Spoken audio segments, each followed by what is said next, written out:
everyone. Welcome to the Golden Ratio Podcast. I am Jen, GR Mom, joined as always by GR Dad. Yeah, hi. How's it going, GR Dad? Pretty good. You know what? I'm not always joining you. I think there's been one or two where I didn't join you. Those are the exceptions that prove the rule. Science. It's been a long time. Yep. We've even done, call-in remote. Yeah, recording from different places. Connecting through the internet. Yep. Amazing. Nobody likes the GR Mom only podcasts. I do.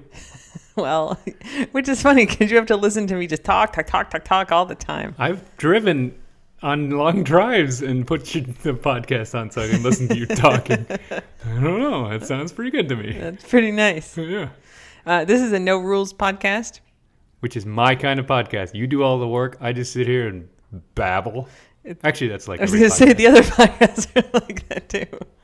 Never mind. Dear Dad does stress out about picking the German word for the other podcasts. Though. I mean, it's not debilitating, but I do probably overthink it. He makes it an angry face. He gets the weird eyebrows sometimes. He's like, I need a German word of the week. I'm like, dear Dad, you have like thousands and thousands of words. Just give us a common verb. There's probably people who don't even know what overthinking is as a concept. They just do stuff. I do not overthink things ever at all. No, you gave me that word, overthinking. I was like, that's just thinking. You're like, no, it means you're not doing something. Yeah, and I'm like, oh, that's what I do, though. That's normal. We were getting ready to do this podcast. I'm like, should we do this bonus podcast? And Jared Dad's like, okay. And I was like, it's Saturday morning. It's 9 a.m. on Saturday morning. I was like, should I make mimosas even though we don't need a cocktail of the week, which is the thing we never drink? And he's like, yeah. And then a minute later, I was like, okay, the mimosas are ready. He's like, what do you mean? You just did it? You didn't think about it? You didn't have to think about it? That's correct. Yeah. I just do things. It's amazing. It works out for me pretty well. Anyway, mimosas are the second cocktail of the week. Yeah, the no rules cocktail. Yeah. I mean, it's got vitamin C. It can't be that bad. This is high quantity of orange juice. It's not a splash of orange juice in whatever. Yeah, like a brunch mimosa. No, I don't drink mimosas like pretty much ever, but whatever. We're doing it today. So the reason of the bonus podcast is to give a slightly more detailed update on the Manchego situation than would fit in a tweet, especially now since Twitter happens to be down right now and I can't tweet it anyway. We're back to jungle drums and carrier pigeons. Or, every other social media platform, which is working fine. Fine. Anyway, so yesterday, Friday, Cheggs went in for chest x-ray and ultrasound because the ophthalmologist was worried that his belly felt big, wanted to make sure there weren't any masses in there. So his belly's just big. It's shaved now. It's very smooth. It's got little spots on it like a cow. Like a giraffe. Yeah, the spotted tum. He doesn't have any giant tumors in there. So his tum definitely looks big when he lays down. And I was like, oh, does he have, some massive thing like Parmesan had? He doesn't, but there's all kinds of not good stuff going on in there. So on the chest x-ray, so our vet did this and then sent stuff off to the radiologist. She didn't send the chest x-ray to the radiologist because there's other stuff that she did send. But his heart looks abnormal. She said it could just be, it could be heart disease, or he could have a tumor on his heart. And it's more likely that he has a tumor on his heart because he has tumors in his abdomen. So on the ultrasound, she found tumors on his spleen and on his liver. She sent the ultrasound images off to the radiologist, who was like, I don't think those are tumors on his liver. And she's like, I am extremely dubious of this conclusion, and I think that I maybe should send him better pictures. She's very confident that there's tumors on his liver. But the radiologist does confirm that there are tumors on his spleen. The biggest one, I think, is 3 inches across, which is like, no, you don't want a 3-inch tumor, or 3 centimeters across. Inch and a half. You don't want a tumor on any of your parts. No. And And so, that's substantial, but it's not like he's got a tumor filling his belly at this point. Yeah, it's funny that we pretty much now have a history of things that are worse. So we can always say, well, at least it's not like that. At least it wasn't like that. Yeah. I mean, in some perspective, but it doesn't really make it better. It just means there could be worse things. Yeah. So, so what does it mean? It's probably cancer, especially if those are tumors on the liver, which our vet, she was quite confident that they were tumors on the liver. So it's like almost a meaningless debate because there's tumors somewhere. There's so many growths at this point in there that they saw. There's bad stuff in there. Yeah, so, if he just had one spot on his spleen and everything else was okay, then you might go like, well, it could be a benign tumor on the spleen. Sometimes that happens. Parmesan's giant tumor was benign. Yeah. If it's on multiple organs, like that means cancer because benign tumors don't spread to other places. No. His heart definitely looks weird. It's remarkably abnormal on the chest x-ray. Hemangiosarcomas will spread to the heart. We had the first foster dog that we adopted. So this was before the squad. But I adopted like a 13-year-old that we were fostering named Goldie. And she died 2 days after we adopted her. She was fine. And then 2 days later, she died. She had a hemangiosarcoma on her heart that hadn't been there 2 weeks before, where she had an ultrasound. Everything was fine. And then it showed up there. So if it is a hemangiosarcoma, that could be a tumor that also has spread to his heart. And the heart disease would also, something with his heart would explain why he's so tired all the time, right? And he sort of lacks energy. And a lot of things could explain that, but that would do it too. And the ophthalmologist had noted when he was up there in Miami a couple of weeks ago last week, that she was having trouble hearing his heart. Now, our vet hadn't noticed it, but the ophthalmologist was pretty sure there's something going on there, and this kind of confirms that that's true. So we sort of don't know, and to find out, you would have to do like a biopsy or some kind of invasive process to look at those tumors. His liver function numbers are fine on his blood work, but the vet and I were kind of talking through what does this mean, and she's like, you have to have about 75% of your liver function gone before your liver numbers start looking weird. It's such a redundant organ. Yeah, so like half of it can just be not working and everything's going to look fine. Yeah. And because we were talking, we have him scheduled for a dental, and then, we were talking, about the eye surgery, and obviously they're not going to do the eye surgery with all these problems, which, the ophthalmologist didn't really seem like she thought it was a good idea to do it anyway, but now certainly wouldn't do it with all of this, which is the right decision. But we were talking about the dental, and she was, and we weren't debating it. Like, I figured the dental wouldn't really be a thing anyway now, but she's like, the liver processes the anesthetic, so you really don't want to put them under anesthesia if their liver's not working. And so we know, it looks like there's stuff on the liver here. And even though the numbers look okay, it could be because 70% of the liver's not working and he just hasn't hit the 75% threshold, but it's not going to process the anesthesia right. And so the question is, do we want to risk him basically dying while he's under anesthesia to get his teeth cleaned? And I was like, no. The answer is no, yes. No. So, nothing in there right now that is going to kill him in the short term. If this is a hemangiosarcoma, in 3 days, it could be the size of a basketball. Like, they're massively fast-growing tumors. Because they get sometimes fueled by blood. Yeah. Filled by blood.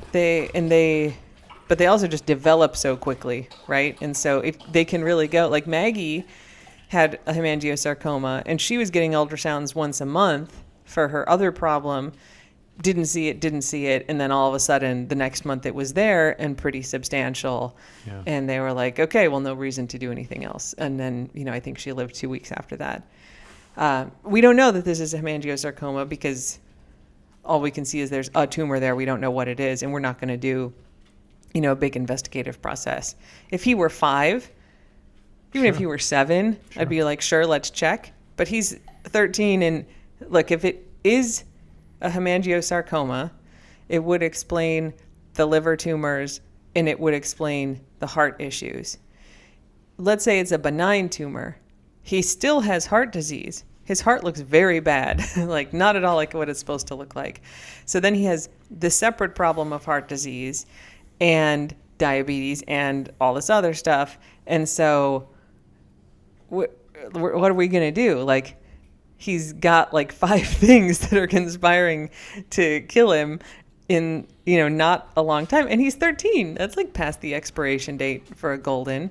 Yeah. So it doesn't make any sense to go in there and do this process to figure out what it is, because we wouldn't do anything differently either way. And at this point, each process has such a risk, and one condition works against the other, right? I mean, it's just, treating one will aggravate the other. I mean, it's just a cluster of problems. Yeah. Poor boy. So if he were, like Parmesan, otherwise, like he had that giant tumor, but he seemed good otherwise. He, like his back legs weren't working great, but it's like he could totally have lived another year if it were just, he's got this big tumor, let's take it out. Great. He doesn't have any other problems other than he's just an old dog, but he's like happy, he's mobile, he eats well, whatever. That's not the case with Manchego, where he has a lot of different health problems. Yeah. So in any case, that means no eye surgery for sure. Going to cancel the dental that was scheduled for next week because he could die getting his teeth cleaned, and his diabetes is pretty well managed at this point. Yeah, the good news is his blood sugar levels are really good for a diabetic. We did a blood glucose curve. I was telling the vet, like we were talking through the diabetes stuff, and I was like, by the way, so yesterday I was in the vet, and I was like, Thursday, we did another blood glucose curve on him. He looks great. I'm like, it was like 1:30 at breakfast time, which is so good. And I was like, it peaked at like 3:30. The blood count was 3:30. She's like, she thought I meant 3:30 p.m. She's like, but what was it? I was like, it was 3:30. Yeah. And she's like, and then, kind of started coming back down. So that's good. Like, he's in a really good place. Him controlled snacks, which is a big breakthrough. We did this blood glucose curve, or basically what that is you just take their blood sugar every hour starting before breakfast up until before dinner, so you kind of see how does their blood sugar fluctuate over the day, because it always changes, and his kind of very steadily increases until kind of mid-afternoon and then starts to go down a little bit. And we did that so we could see if we can give him snacks, because, all right, like, we know how much it changes hour to hour. Emotionally, I need to give snacks. So I'm like, let's do the blood glucose curve. Okay. And then we're going to wait a few hours. We're going to give him some of the freeze-dried chicken. Take his blood sugar, give him the freeze-dried chicken, and then take his blood sugar an hour later, and then we'll see, does it have a big spike? Does it kind of stay the same? Drop? I don't know what could happen. Yeah. It would spike. And instead it went up about 40 points, which is exactly how much it went up hour to hour before. So the freeze-dried chicken is not affecting his blood sugar. It's on the menu now. So now it is allowed. Which is nice, because he notices it, he thinks it's delicious, he sniffs it, he's into it. So this is that. Look, it's good news in a sea of bad news, but what are you going to do? Yep. So yeah, basically we're now just, keeping him comfortable. And I mean, he seems fine with all the problems that he has. Yeah. But he seems happy, and, he kind of bumbles around the house, and he's been getting very interested in his brothers, and he thinks it's exciting. Yesterday I had Manchego out. He was wandering around, and then Voodoo came out, and Voodoo wanted to play with Manchego. And Voodoo did the whole play stance with the butt in the air and the wags, and Manchego kind of sniffed at his head, and then Voodoo went and ran a lap and came back, and he was very gentle with Manchego. It was good. That's nice. I missed that one. We put him on the bed. So we got our king-size bed.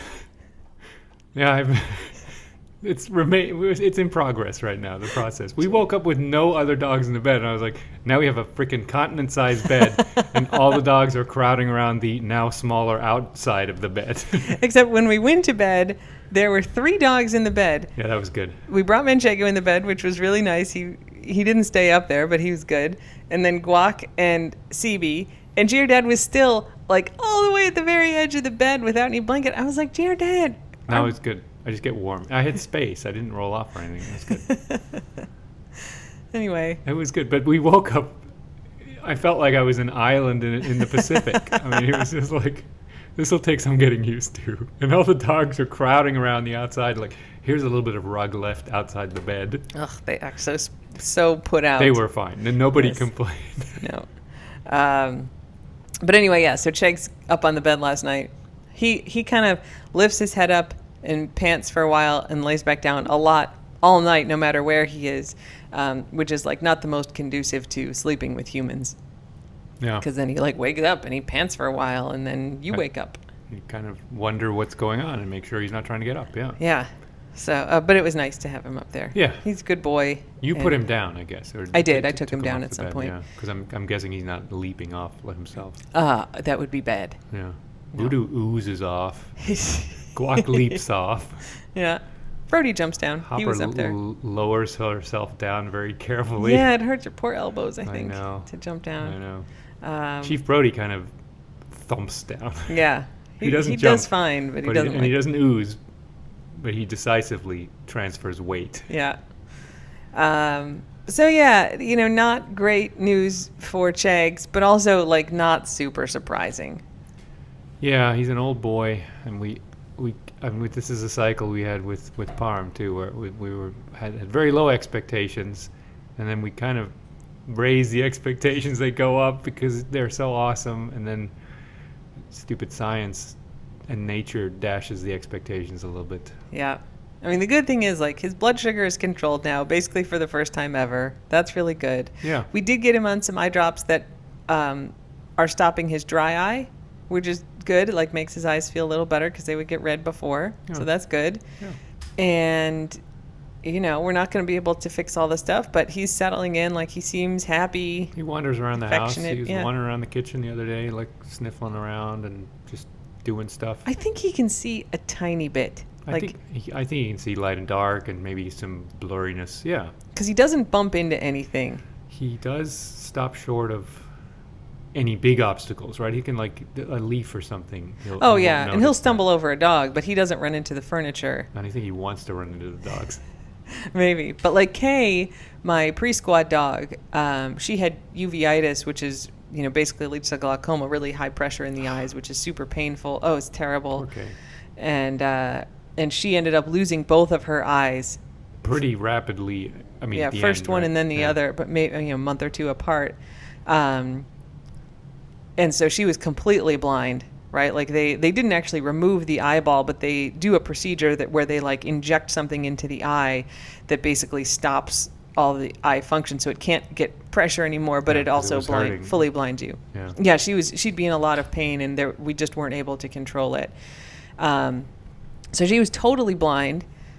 She bumped into shit all the time in the house that she had been living in for a few years. I remember we did train her. We would say stop or wait. And she, right when she was about to bump into stuff, we'd say wait, and she would stop. Yeah. Right? She was smart that way. But yeah, she'd never really got the hang of where everything was. It's not like she had some magic memory of the 4 years she lived in that house with all the furniture in the same place. Here's the wall. It was walls. It wasn't like furniture even, right? Before it's like, she'd hit the table that like the TV box was on. Right, which had been there for her whole life. Whole life.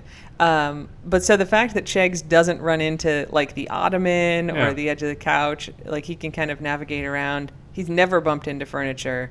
Suggests that he's got not enough vision that he's confident just moving around outside. He's really hesitant, but he doesn't hit stuff, so he can see a little bit.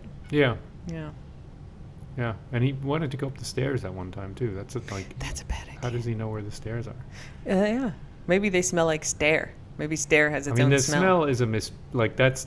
I cannot imagine what it is like to have that extra sense of smell, right? To like navigate by smell. Yeah. Close my eyes and imagine that I'm picking up information from scents. Yeah. That's pretty cool. It is.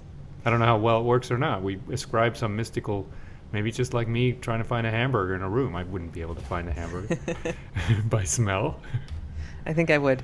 Maybe. I mean, I'm often. I don't know. You're gonna do this experiment today, aren't you? I mean, you have seen me going like something smells weird, and I'm like walking around sniffing. Yeah, I usually find the thing. I cock my head to hear better. Yeah. I mean, I sniff stuff out sometimes. Yeah. I wish I could just be like, Bodes, please find me the thing that smells bad. I could foresee this experiment. You blindfolding yourself, me putting stuff around the room, and you trying to find it by smell. That'd be a fun experiment. I would totally do that. It would.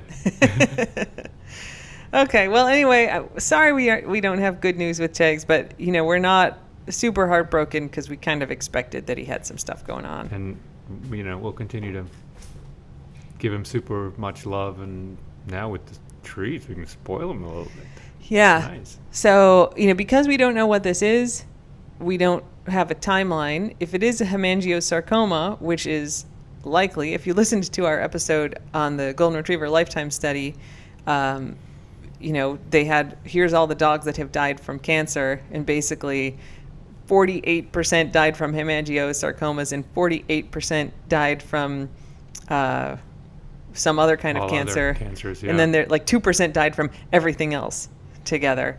Goldens are unlucky. Yeah, so hemangiosarcomas are about half the cancers. It's basically a 50-50 chance that that's what it is if it's cancer or whatever.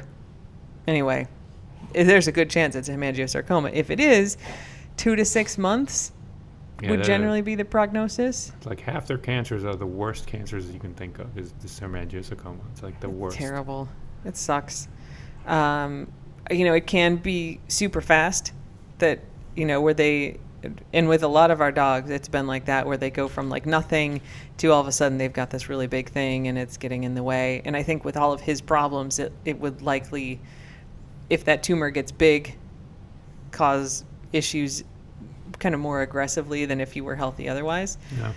Maybe it's a bunch of benign tumors and he just has heart disease. It's possible. But the good thing is for me, since food is love for me, he's eating well, right? And processing, we don't have to I've You're just like a grandma. I really suffered with St. Patrick and Parm at the end and Riley where they weren't eating, right? And we had to find all these ways to cheat and get the food to taste delicious and try to hand jam it in there. That was hard because that just seems like this kind of wasting away from not eating. Yeah. I suffer. No, it sucks for sure. I suffer. And I don't know. It didn't really bother them and they weren't actually wasting away, but it's somehow some weird bugaboo of mine. Yeah. Cheggs still eats voraciously, giant chomps. He would eat more. I think he likes his food. He's super hungry at dinner time and breakfast time. Yeah, it's good. Yeah, but his weight's stable. Yeah, so it's all fine. So yeah, we'll see. We try to make the next however many months we get as good as possible. 70 months. No, you get 70 months if they fix a thing. We have just identified a thing. Feels like I fixed it. I mean, let's hope for 70 months. That would be awesome. Yeah. All right. Well, that's the No Rules update. Have a good weekend, everybody. Yep. Don't bite anyone unless they ask you to. Yeah, maybe a little nibble. No. None of that. Just a little pinch. Okay. Bye. Bye.